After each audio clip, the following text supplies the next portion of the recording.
Shalom, selamat malam Bapak Ibu, Saudara-saudara yang Tuhan kasihi. Jumpa lagi kita dalam renungan kebaktian rumah tangga. Sore ini Rabu 11 Mei 2022.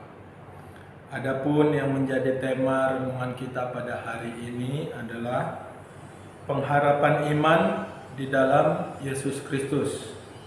Dan yang menjadi sumber bacaan Alkitab pada kita sore ini yaitu diambil dari kitab Wahyu pasal yang ke-7 ayat 9 sampai dengan 17.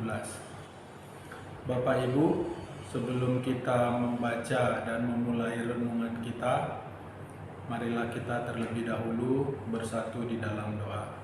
Kita berdoa. Ya Tuhan, Allah Bapa yang bertata di kerajaan surga, puji dan syukur kami panjatkan kehadirat-Mu ya Tuhan.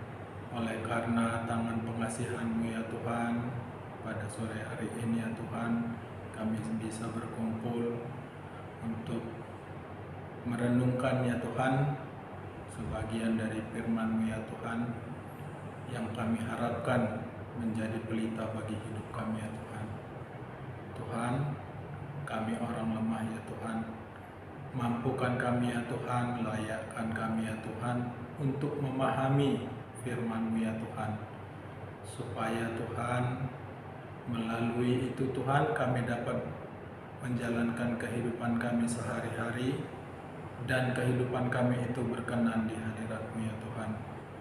Tuhan, selama proses pembacaan Alkitab dan perenungan kami ya Tuhan, jauhkan segala roh-roh pengganggu ya Tuhan.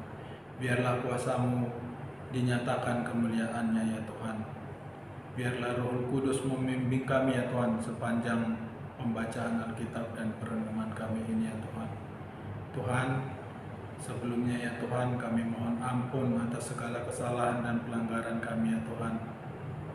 Terpujilah nama-Mu Bapa, inilah doa kami Tuhan, kami panjatkan dalam nama Yesus Kristus, Juru Selamat kami yang hidup, dan Roh Kudus. Haleluya, amin. Ya, Bapak Ibu, saudara-saudari yang Tuhan kasihi, sesuai dengan tema renungan kita pada sore ini, yaitu pengharapan iman di dalam Yesus Kristus. Dan yang menjadi sumber pembacaan Alkitab bagi kita diambil dari kitab Wahyu pasal yang ke-7 ayat 9 dan ayat 9 hingga ayat 17. Saya akan membacakan, silakan Bapak Ibu saudara-saudara mengikuti atau membaca sendiri di Alkitab Bapak Ibu.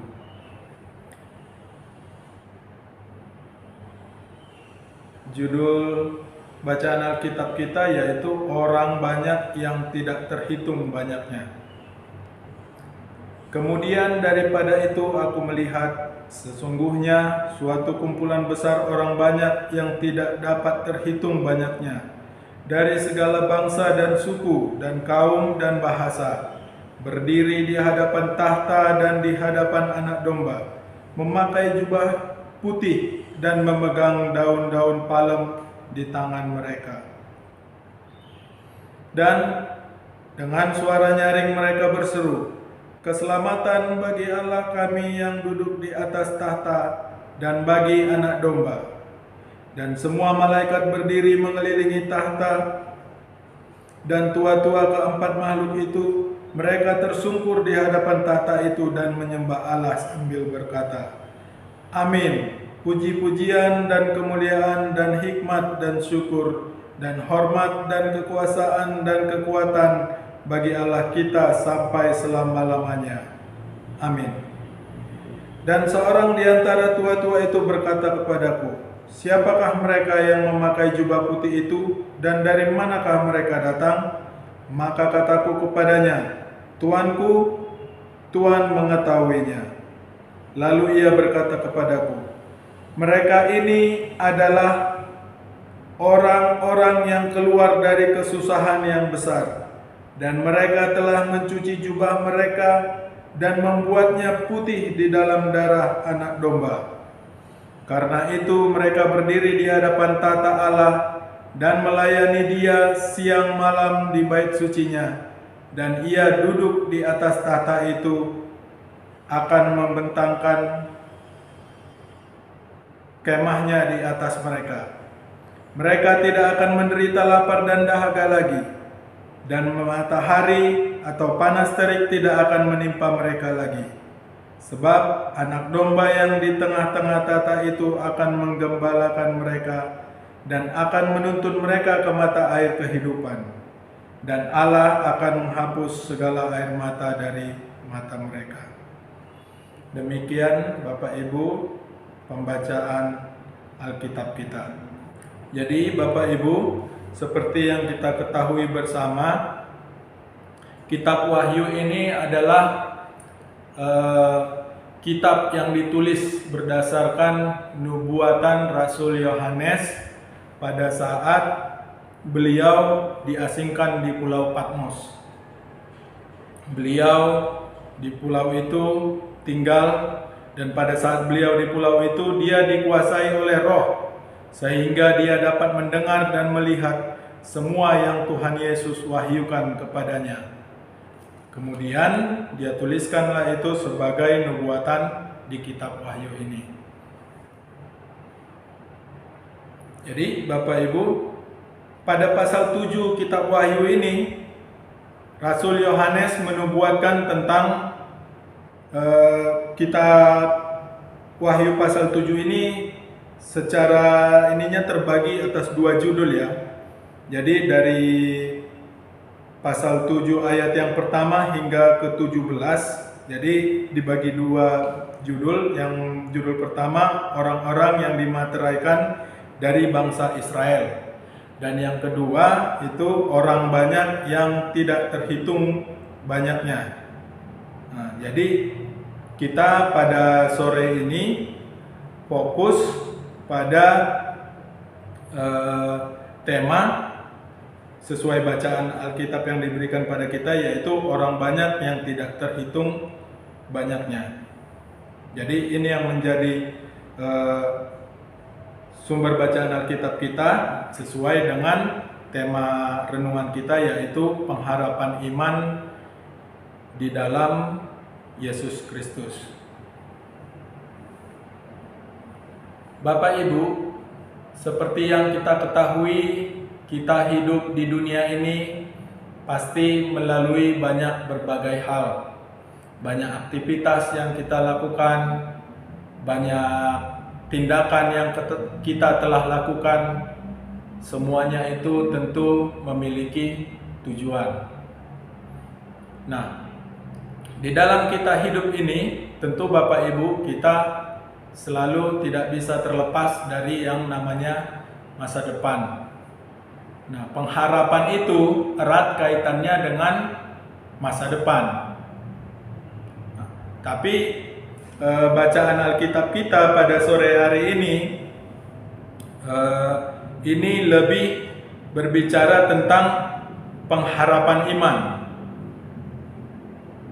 Pengharapan iman sebagaimana kita sebagai umat Kristen, tentu pengharapan iman kita tentu hanya ada di dalam Yesus Kristus. Jadi yang menjadi renungan kita pada sore hari ini adalah bagaimana kita memahami atau mengerti bahwa pengharapan iman kita itu adalah di dalam Yesus Kristus. Jadi Bapak Ibu, kalau kita cermati lebih dalam, tentu yang Rasul Yohanes nubuatkan ini adalah mengenai penglihatan beliau atau wahyu yang diwahyukan oleh Tuhan Yesus kepada beliau terkait kerajaan Allah. Artinya ini kondisi setelah kehidupan yang di dunia fana. Artinya ini adalah surga yang kita nanti-nantikan, surga yang telah Tuhan janjikan kepada kita umatnya, umat yang benar-benar mengasihi Dia sebagai Tuhan kita. Kalau kita baca dari pasal 7 ayat 1 itu berbicara tentang orang-orang dari bangsa Israel. Tapi seperti yang kita ketahui juga bahwa keselamatan yang dibawa oleh Yesus Kristus Tuhan kita bukan hanya berlaku kepada bangsa Israel dan berlaku kepada semua umat manusia yang mau percaya akan karya agung yang telah Tuhan berikan kepada kita, yaitu berupa penebusan manusia, penebusan hidup manusia dari upah dosa, yaitu maut. Jadi di ayat yang ke-9 itu jelas dinyatakan bahwa orang-orang yang masuk ke surga adalah juga orang-orang dari berbagai suku bangsa, berbagai-bagai bahasa. Artinya ini orang-orang di luar Israel, tapi merupakan umat pilihan Tuhan yang benar-benar mengasihi Tuhan dengan menjalankan perintah Tuhan. Jadi ini adalah salah satu bukti, seperti kalau kita baca di Injil bahwa Tuhan Yesus pernah memerintahkan atau memberi amanat agung bagi murid-muridnya untuk menyebarkan Injil dan membaptis umat manusia di seluruh pelosok dan di seluruh bahasa, untuk membaptis mereka di dalam nama Allah Bapa, Putra dan Roh Kudus. Jadi ini merupakan bukti bahwa amanat agung yang diperintahkan oleh Tuhan Yesus itu nyata di dalam nubuatan yang diwahyukan oleh Tuhan Yesus kepada Rasul Yohanes. Nah, Bapak Ibu, di dalam kita menjalani kehidupan sehari-hari tentu kita tidak lepas dari yang namanya persoalan-persoalan, kesesakan-kesesakan, atau penolakan-penolakan, atau penderitaan-penderitaan. Bahkan pada level-level tertentu, pada orang-orang tertentu, itu bisa menjadi pergumulan yang sangat berat. Ya, jadi seperti yang dikatakan di sini di ayat 14, bahwa salah satu dari tua-tua itu menjelaskan kepada Rasul Yohanes bahwa orang-orang banyak yang tidak terhitung banyaknya ini adalah orang-orang yang terlepas dari kesusahan besar, keluar dari kesusahan besar. Artinya bahwa orang-orang ini adalah orang-orang yang telah melewati, orang-orang yang telah melalui pergumulan-pergumulan hidup semasa hidupnya dan tetap setia kepada Tuhan sehingga mereka keluar dari kesusahan besar mereka.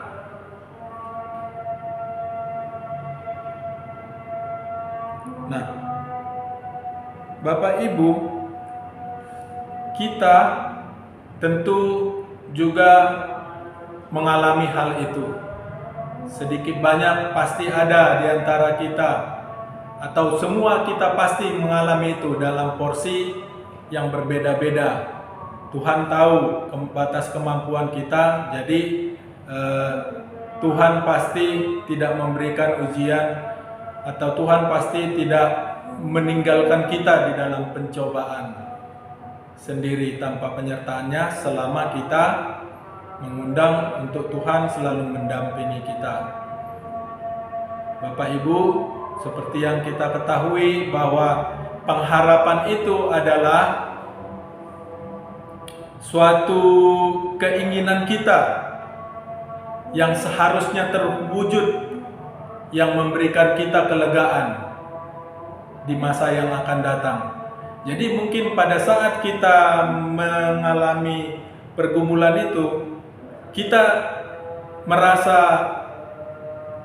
kecewa, merasa sakit, merasa sedih. Tapi dengan pengharapan itu, kita punya suatu rasa atau suatu keyakinan bahwa kelak pada waktunya kita akan terlepas dari yang kita rasakan saat itu, yaitu rasa sedih, rasa kecewa, rasa sakit. Ya, nah, itulah yang dinamakan pengharapan. Jadi pengharapan iman kita, artinya pengharapan kita itu tidak sebatas hanya masa depan yang 1 bulan kemudian, 1 tahun kemudian, atau 10 tahun kemudian. Bukan itu ya Bapak Ibu. Tapi pengharapan iman itu berlaku hingga akhir hidup kita di dunia yang fana ini. Jadi pengharapan iman kita adalah kehidupan yang kekal yang Tuhan janjikan kepada kita. Nah, pengharapan iman kita ini, yaitu harapan kita untuk hidup yang kekal ini, haruslah kita landaskan di dalam pengenalan kita terhadap Tuhan Yesus Kristus.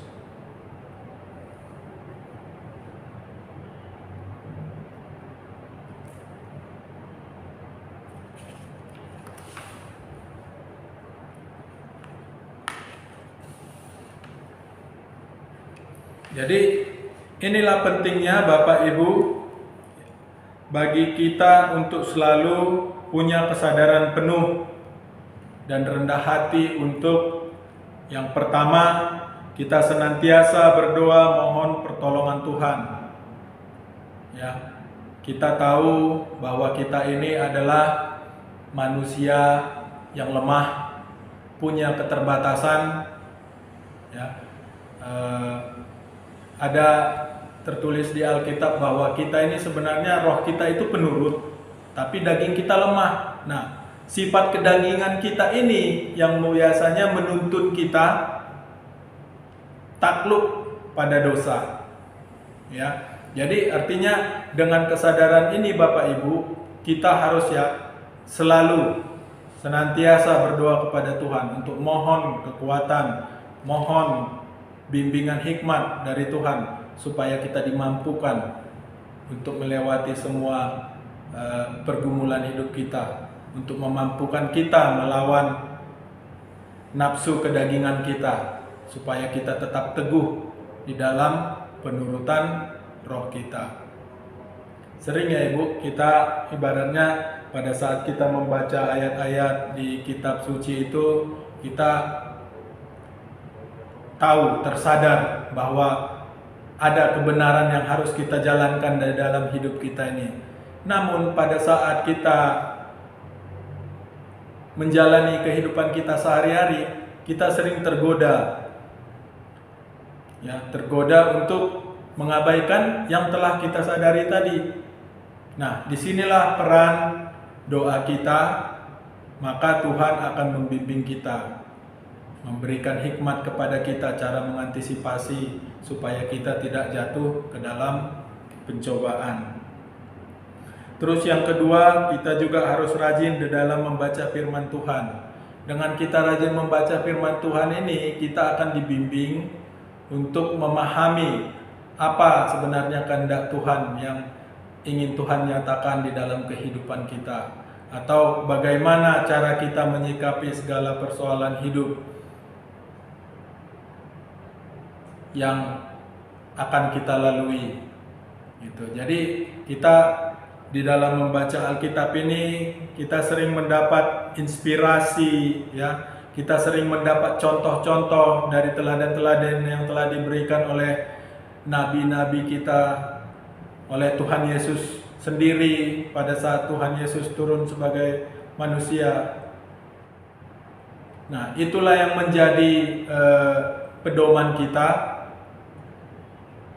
atau menjadi tuntunan bagi kita supaya kita dimampukan untuk melewati persoalan-persoalan hidup kita. Terus yang ketiga juga kita perlu untuk bersekutu dengan saudara-saudara seiman. Ini akan bermanfaat untuk menjadi semacam pengingat atau penguat pada kita di saat kita terpuruk. Semisal pada saat kita kehilangan seseorang yang sangat berarti bagi kita, kita sering merasa kecewa.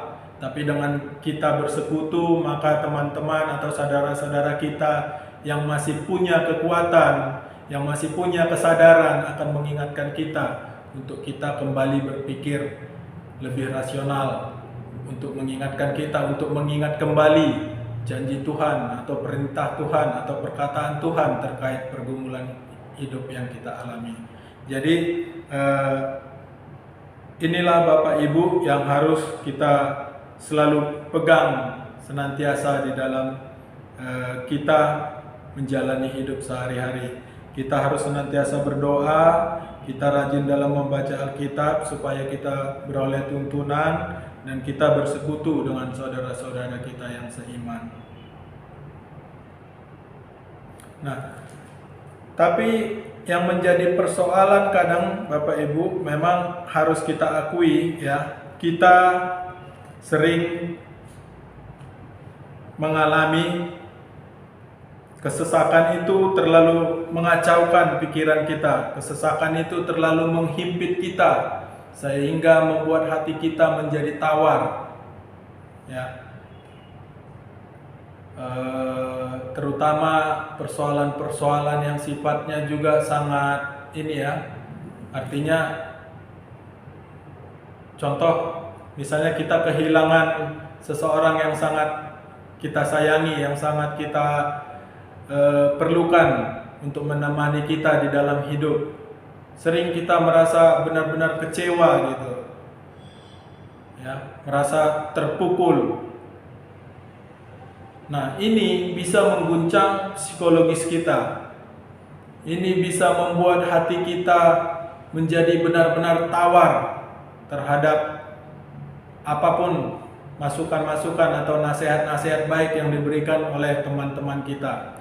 Nah, disinilah perlunya Bapak Ibu untuk kita selalu memiliki kesadaran bahwa kehadiran Tuhan di dalam pergumulan kita itu ialah untuk memberikan kita kekuatan dan hikmat, bukan untuk meniadakan persoalan atau pergumulan. Artinya kita harus berpikiran bahwa sebenarnya pergumulan ini memang harus kita lewati, harus kita lalui.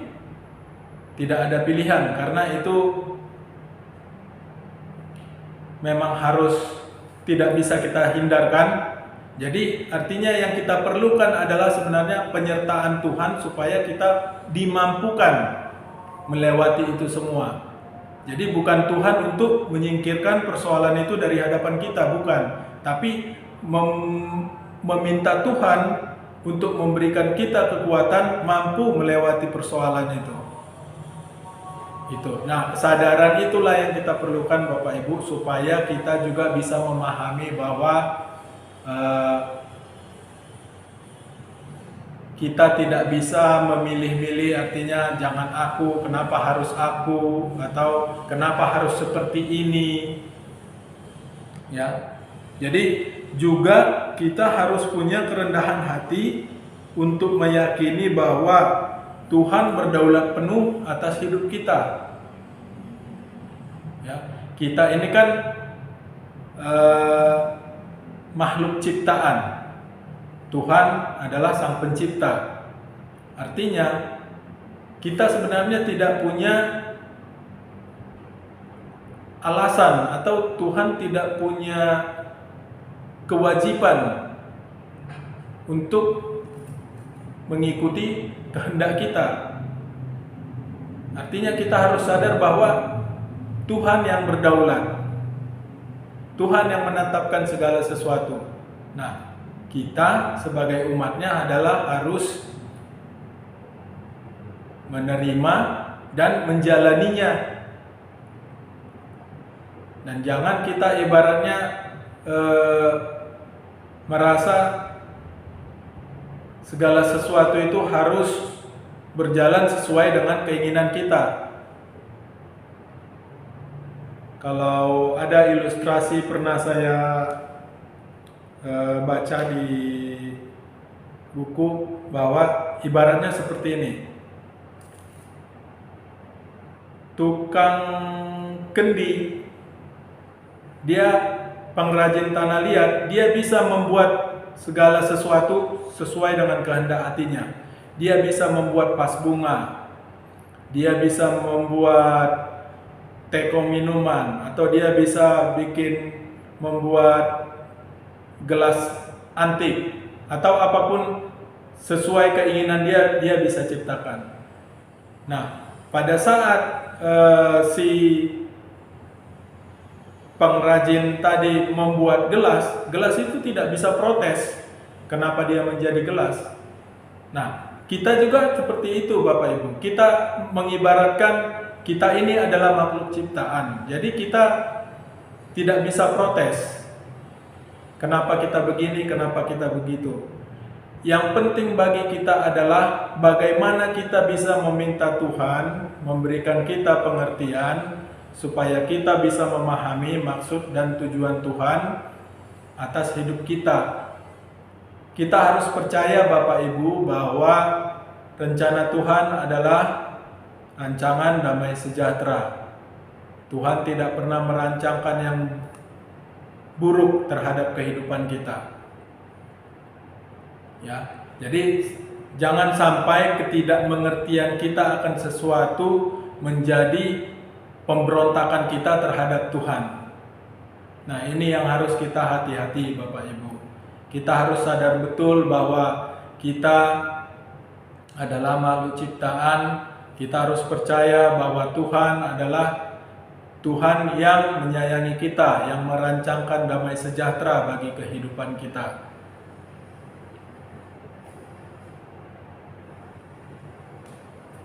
Dan juga kita harus memiliki keyakinan bahwa kita memiliki Tuhan yang setia dan adil.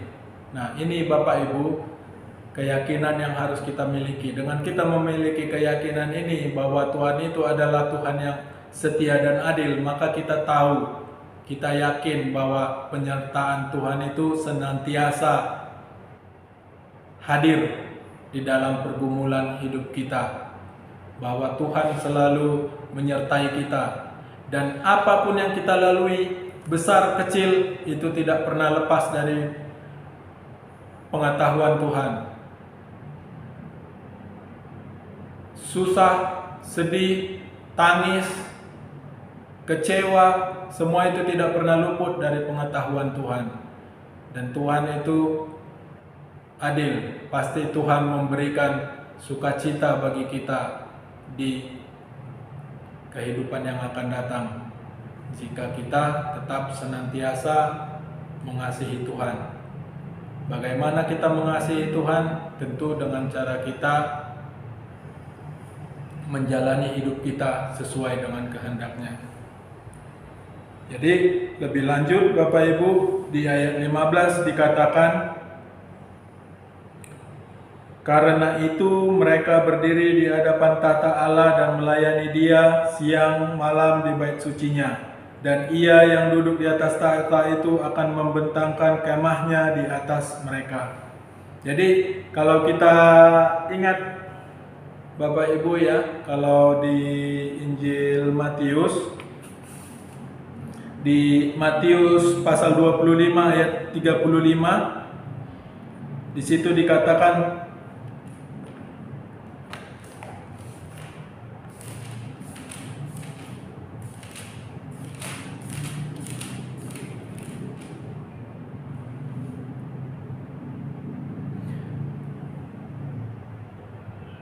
Di situ dikatakan, sebab ketika aku lapar, kamu memberi aku makan. Ketika aku haus, kamu memberi aku minum. Ketika aku seorang asing, kamu memberi aku tumpangan. Ketika aku telanjang, kamu memberi aku pakaian. Ketika aku sakit, kamu melawat aku. Ketika aku di dalam penjara, kamu mengunjungi aku. Nah, di ayat yang ke-7 dikatakan bahwa orang-orang yang mendengar perkataan itu bingung. Dia tidak merasa melakukan itu semua. Dia tidak merasa melayani Tuhan. Tapi di ayat berikutnya Tuhan Yesus menjelaskan bahwa jika kamu melakukan itu semua kepada saudara-saudaramu yang di bumi, pada saat mereka susah, kita hadir, maka itu sama dengan artinya kita telah melayani Tuhan. Jadi itulah Bapak Ibu yang menjadi proyeksi dari ayat yang ke-15 itu, bahwa mereka berdiri di hadapan tahta Allah, melayani Dia siang dan malam. Jadi ini kan pasal yang ke-7 ini berbicara tentang kehidupan di surga nanti. Jadi kira-kira gambaran melayani ini ya seperti yang kehidupan kita di dunia saat ini. Sebenarnya kita melakukan aktivitas-aktivitas seperti biasa, tapi sudah melakukan aktivitas yang benar-benar dilandasi oleh ajaran atau teladan dari Tuhan Yesus Kristus. Jadi semua tindakan kita itu adalah tindakan pelayanan terhadap Tuhan Allah.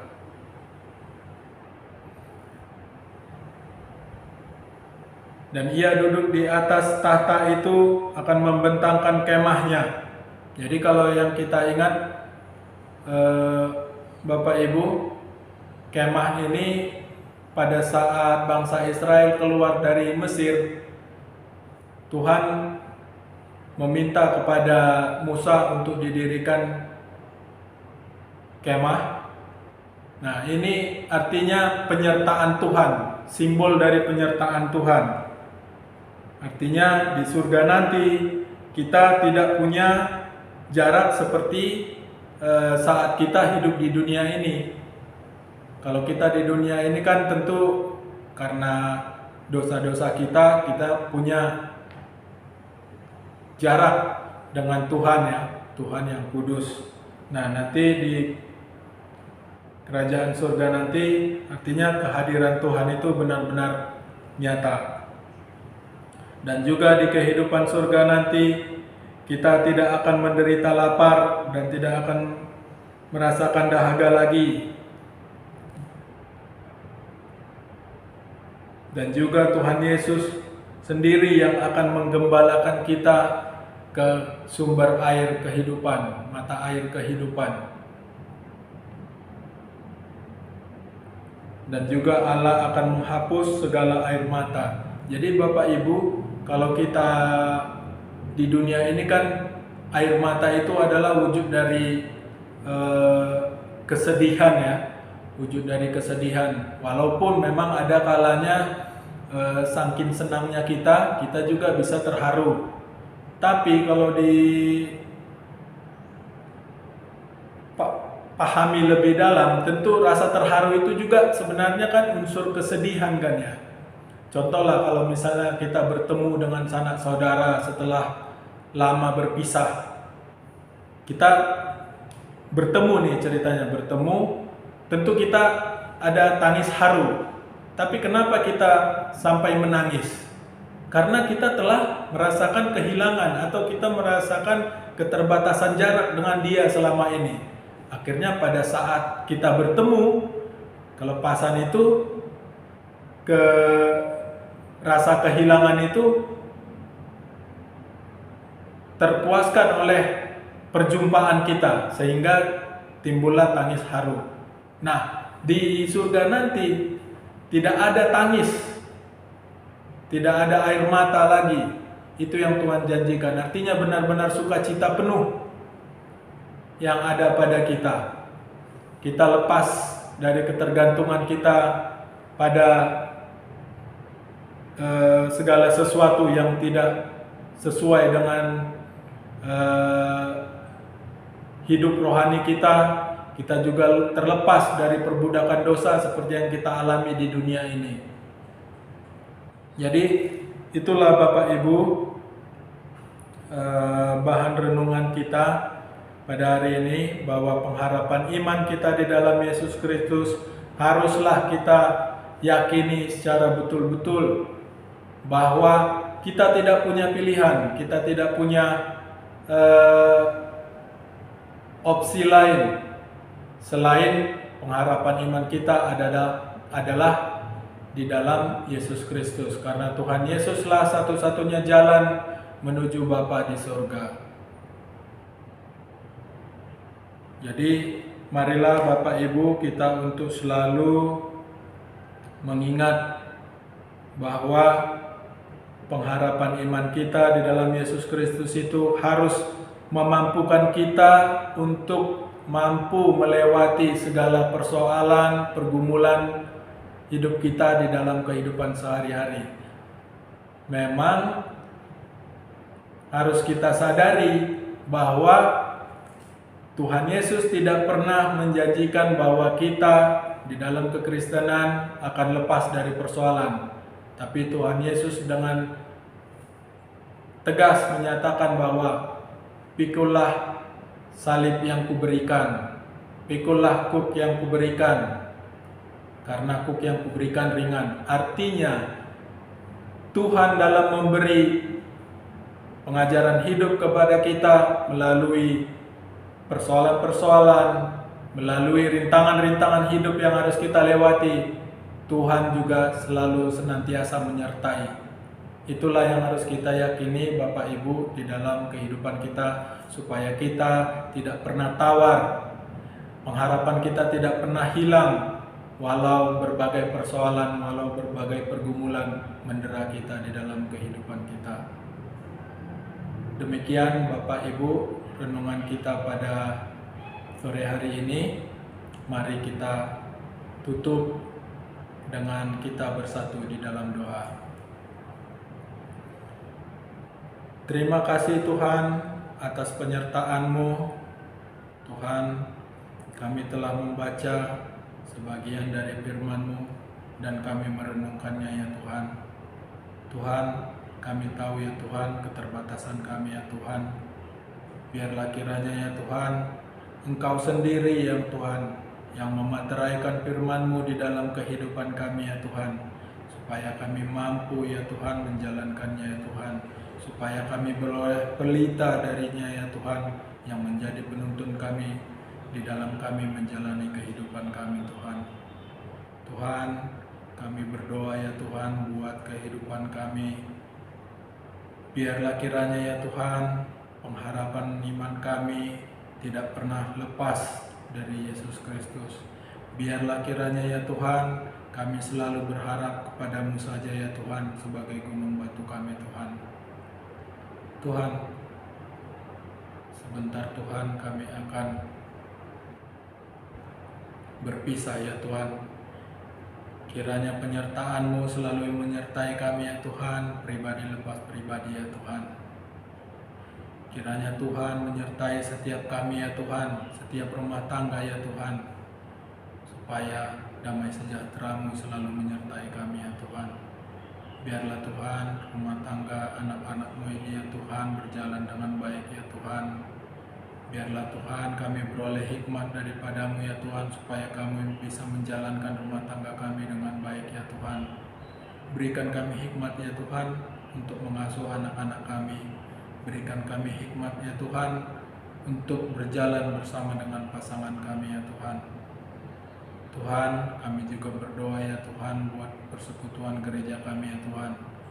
Buat setiap persekutuan kategorial yang ada di gereja kami ya Tuhan, kiranya Tuhan berkati. Kiranya Tuhan berikan damai sejahtera kepada setiap anggota persekutuan kategorial di gereja kami ya Tuhan. Kami juga berdoa ya Tuhan buat setiap pelayanan-pelayanan yang dilakukan oleh gereja kami ya Tuhan. Biarlah semuanya itu ya Tuhan berkenan di hadapan-Mu ya Tuhan, dan menghasilkan buah ya Tuhan, supaya menjadi sumber kemuliaan bagi nama-Mu saja ya Tuhan. Tuhan, kami juga berdoa buat bapak-bapak pemimpin bangsa kami ya Tuhan, kepala pemerintahan kami ya Tuhan, presiden kami, gubernur kami, wali kota kami, dan kepala desa kami ya Tuhan. Banyak persoalan hidup yang kami jalani ya Tuhan, biarlah tetap kiranya Tuhan kami tetap bisa bersatu ya Tuhan. Tuhan ciptakan toleransi di antara kami ya Tuhan yang berbeda-beda ya Tuhan. Biarlah kami kiranya tetap satu ya Tuhan. Berikan kami hikmat ya Tuhan, berikan kami lapang dada ya Tuhan, supaya kami bisa tetap setia berpengharapan iman di dalam Tuhan kami Yesus Kristus. Inilah doa kami Bapa, kami panjatkan kehadiran-Mu ya Tuhan. Terima kasih ya Tuhan. Haleluya. Amin. Demikianlah Bapak Ibu renungan kita pada hari ini. Kiranya Tuhan menyertai kita dan memberikan damai sejahtera untuk kita semua. Shalom.